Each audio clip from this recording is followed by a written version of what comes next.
Nahan News Seconda Sana Yuni Haiduna, social media da Tagalakiba Adu, Aran the Yumpam Yautabani Haina, Taudo Aduda Haktengana, Yaukiba victim Ama Odiba, Rabika Yumkaibamna, Sengdorokli.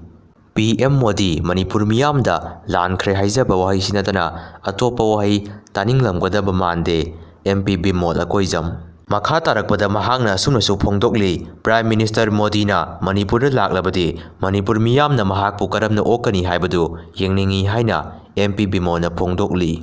PDF na Paruba Maringama, Tamtina Puraga, Tadorokle. Center gi Lusing Basing na Kaurakpadagi, Saitrabarta Delida, Tungkre.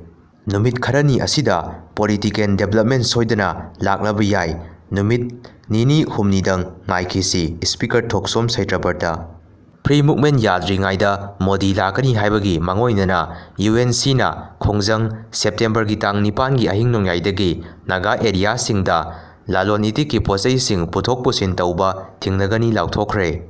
IDP Singi Senpam, Hayatwa, Yaurabra, Lana Sijinaram Labadi, Kubak Mayaida, Sagun Taubani, Haresor Gosami. Sahi Ahumrom, Mayumda Hanjilak Traba, Nahaama, Ngari, Galida Siramle.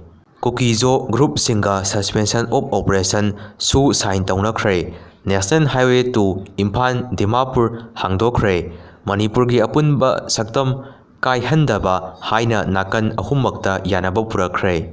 Manipur PM Modi Lakani Haibagi Zabsaba Khangde RK Imo.